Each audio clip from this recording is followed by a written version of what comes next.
Hello, and thank you all for joining my session at Conf42 DevOps 2023 on deploying, building, and observing SDKs as a service.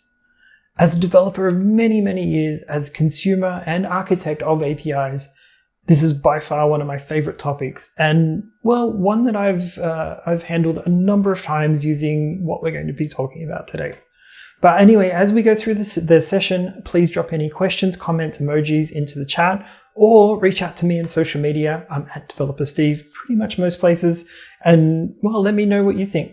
Again, I will accept emoji. Anyway, before we get too far underway, I do have a quick disclaimer. I love tech jokes, and I have a very long list of them. These are open source jokes, so please share them around to help make folks smile. But my joke today is, why do devs prefer app dark themes? Well, it's because light attracts bugs. I normally have a sound effect, but it's a few screens away, so I won't do that one today. But anyway, you get the idea.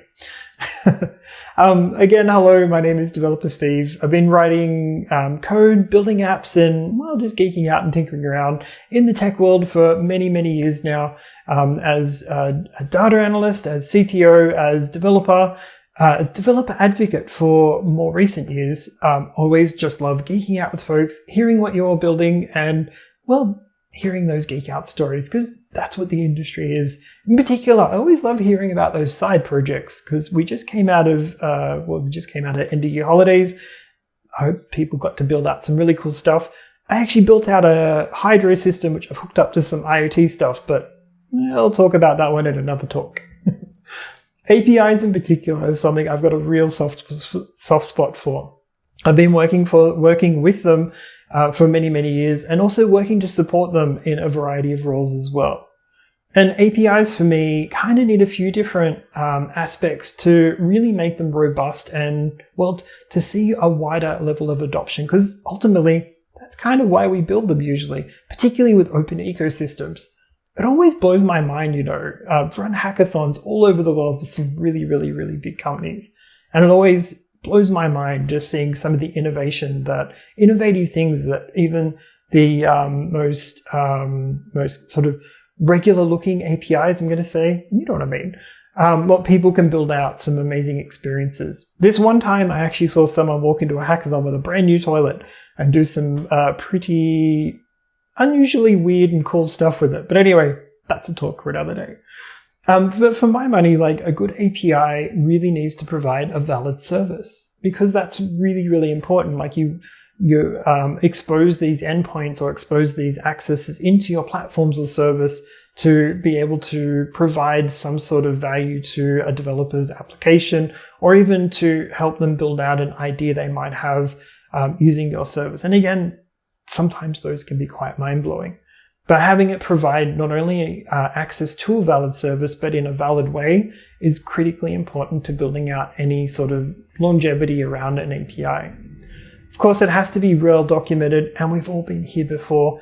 The documentation doesn't lie just with the written documentation too, but for my money, it's always also having some sample code or some video tutorials just to add to some written documentation. Don't get me wrong, written documentation always critical, but having that video and also sample app content available is always great to add extra value to people trying to build out a user experience. Of course, integration options, always critical to making sure you're supporting a number of widely used platforms or different language types, making sure that your API has some ready to use and quick and easy ways to connect into those different platforms. Always great to survey your user base to see what they're looking for, or even a request form. If a particular language isn't available, someone can request it and reach out and tell you what they want to do and, well, how they want to do it. Always great to get that feedback. And of course, SDKs, which is what we hear about today. Now, I've spent many hours building out and helping support debug and manually fixing SDKs over the years. And what we're talking about today was something I worked on a number of years ago for a big telco. Was working out ways to automatically generate a lot of SDKs very quickly using some API specs. originally using Swagger 1, but then as the internal system sort of got upgraded, moving along to Swagger 2, and then of course OpenAPI spec. OpenAPI spec, totally amazing. And if you're using the earlier versions of Swagger, I highly recommend upgrading, because it plugs into what we're about to talk about today a little bit better than the Swagger 2. It actually gives you more options with the structure of the YAML or the JSON behind, essentially the structure of the design with the API.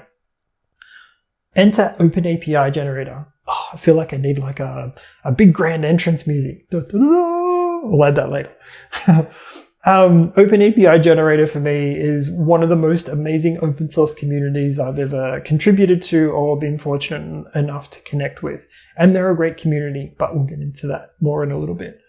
In particular, what OpenAPI generator allows you to do, and again, this is an open source community, is load in an OpenAPI spec and be able to generate SDKs in a variety of languages really quickly.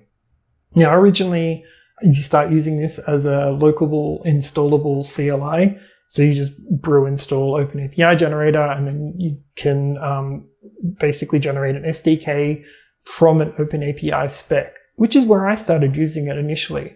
Essentially taking an API product spec and then loading it into OpenAPI generator locally, you're able to generate out an SDK really quickly with documentation too, I might add. But what's really cool is this then, over the years, became a deployable containerized service, which we're going to be looking at today, so that you could either use it locally or as an SDK deployed as a service. But we'll get more into that in a moment. Like I said, it also supports not only OpenAPI specs, but also some of the legacy Swagger 1 and Swagger 2 docs as well. Bit of an asterisk on that one, because it's going to also depend on the associated language or platform you're looking to generate out as to how that is then supported. I could spend a lot of time talking about this, but I'm not going to today because we're already, I'm on the clock. Again, please reach out and would love to connect further to sort of talk more about that. And I'm about to show you what I mean, because this is one of my favorite parts of this open source project, and it has been running for a number of years now. But it's like one open source project that has the core team of organizers who do a fantastic job. And again, couldn't sing them enough praises. Please, if you're looking to use this or you are using this, please contribute back where you can. Because beyond the core team, each one of these language types, platform, SDK generators essentially has its own sub-community underneath that. So you have like core organizers, then you have all these that you can see on screen, which is phenomenally mind-blowing. It is a massive project of massive undertakings, and could spend hours talking them up, but please contribute back if you can, because they do fantastic work, particularly supporting all this.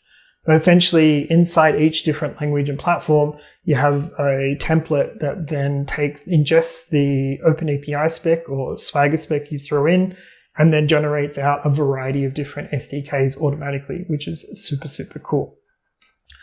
The best part about this is, and while the default templates may not be a one-size-fits-all needs, so to speak, you can customize the templates to suit whatever your requirements are.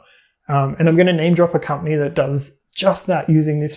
They have used this over the years, which is Square was using this at one point, and they actually published their Moustache templates for their SDKs that they're pushing out. So they were open to taking community contribs back to be able to keep those updated and change them as they needed, and did take those change requests in, which is amazing. I've already talked about the open source huge community side of things. So again, please contribute back if you can. I'm going to keep moving. The generator, the CLI, local CLI, has a lot of options. Now, some of these will be very specific to different language types, potentially. It just varies depending which language you're outputting. What I initially did, sort of building out my MVP of SDK generations, if you will, originally, when I first started using this, was building out configuration, YAML configuration or JSON configurations for each different language type, and then ingesting that as part of like a bash script just to push out a whole bunch of SDKs really, really quickly in the early days. So essentially I would load in or have different language configs sitting inside a folder. I would run a bash script which would check the folder for the different language configuration types, and then it would output each of those languages. Using that configuration, it would output the SDK generation, and you would get something, or essentially something very similar to that. This is all on my GitHub too, if you want to have a look. But there's actually a better way to be able to set this up and have it run automatically in a more automated way, which is what we're here to talk about today. But also you can do what I like to call a 360 observability approach to this as well. But we're going to get into that. So essentially, as a containerized service, this is where things get a little bit more interesting, because you can do a whole bunch of different automations to help speed this up and make this a lot quicker, plus add in some observability to be able to watch a variety of different aspects to the overall flow. Let me show you what I mean. So we start with an API, building out a basic API spec and deploying like a very fundamental API, maybe powered by a Lambda and a bit of a DynamoDB in there.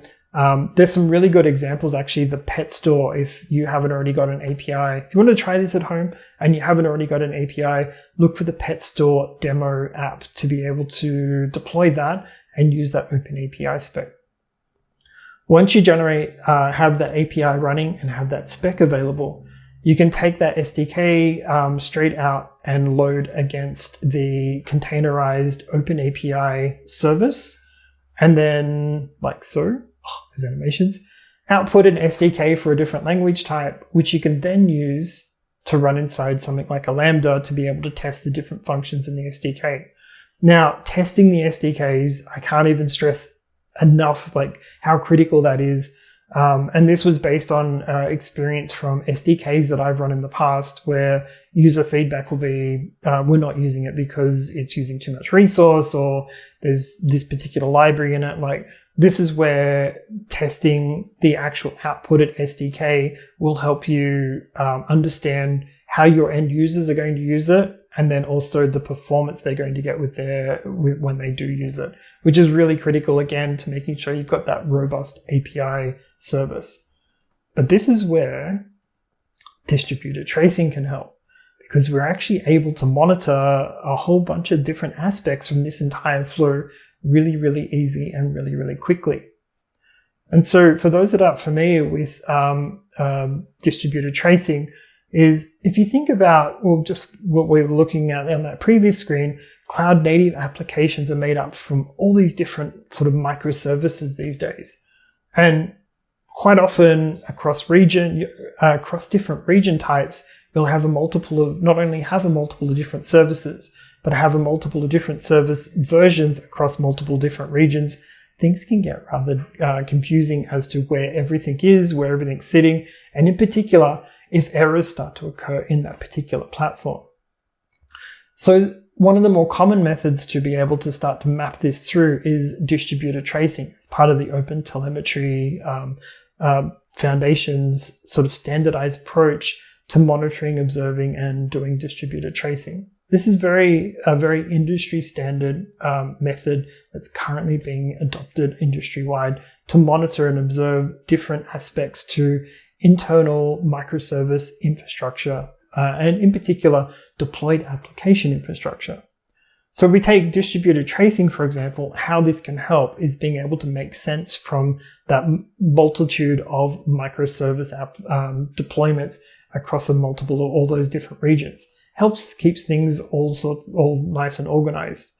For errors in particular, being able to make sense of that entire end-to-end flow is really handy, in particular for API, not only for APIs, but also SDK generation services, for example, and also SDKs that have been generated, just how they work and how they can have flow-on effects with a variety of different system types.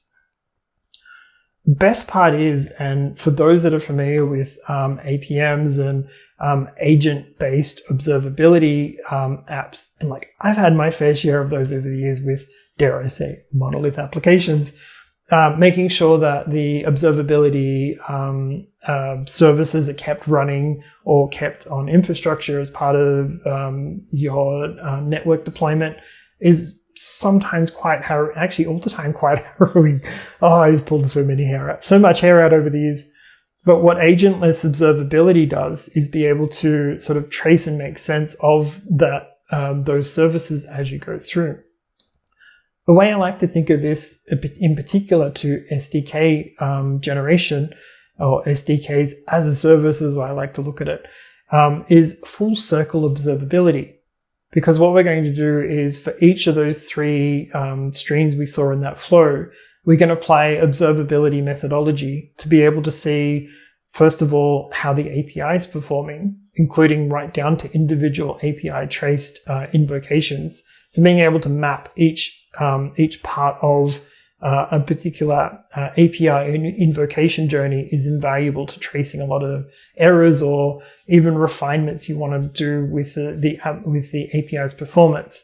But you can also trace, monitor, and observe the deployed SDK service inside a container. So in ECS in this example, or the deployed outputted SDK inside a Lambda to be able to see, again, how the SDK is performing when it's deployed as part of an application.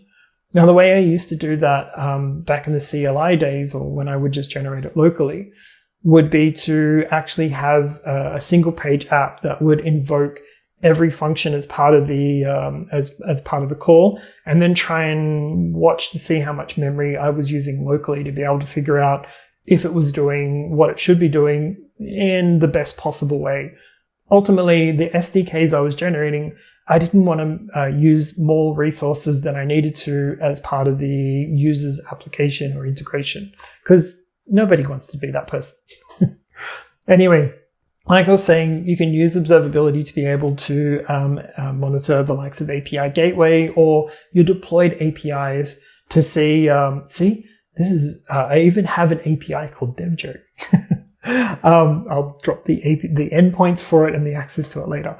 But being able to monitor each call from the API right through to using end-to-end tracing or even distributed tracing to be able to see the API call coming in, the Lambda being called, and then the database response, being able to see the amount of memory being used and the amount of resources each one costs is invaluable to be able to determine how my API is not only performing, but how I can make it better. So I can use these metrics to be able to identify ways that I can make the API faster, I can make the response time better. Maybe there's data inside the return call that doesn't need to be there or needs to be in a different format. And this will basically help me understand how my users are using or wanting to consume the APIs more, but then also how it's actually performing as a whole as well. And you can get quite granular down into the different aspects of the invocation to be able to see the serverless invocation, to be able to see exactly what's going on, and including the most dreaded in the serverless world, cold starts, like how that's affecting the response time and performance from the API as well. But it doesn't stop there, because you can also do the same thing for the service that you use to the containerized service to be able to use, generate the SDKs to begin with, which is always great to be able to see. And obviously this isn't going to be something you do all the time and can be quite automated as well, because ultimately this should only be run or only run when a new API deployment has occurred into production or into your final, well, we don't test in production, in your staging environment. That's what I'm trying to say. This doesn't need to run all the time. It only needs to run when a new version of the API is available or changes have been made that means the SDK needs to be regenerated as well. Always remember to don't test in production. To don't test in production. Never test in production. You know what I mean. This is where I would change to my this is fine scene. But this is not fine, because no, friends don't let friends do that. Anyway, you know what I mean. What's cool here is you can see all your tasks running as part of that container. Not only can you see your tasks running as part of that containerized service, but you can start to get really refined into the metrics that are being captured as part of the containerized service. So that you can see like how much memory it's using or how much resources the container is using, but also if there's any errors occurring with the generation. And it was sometimes something that I would encounter where a particular part of or a particular language request, a generation request, would get stuck on a particular part of this spec it was being it was generating the SDKs from as part of the output.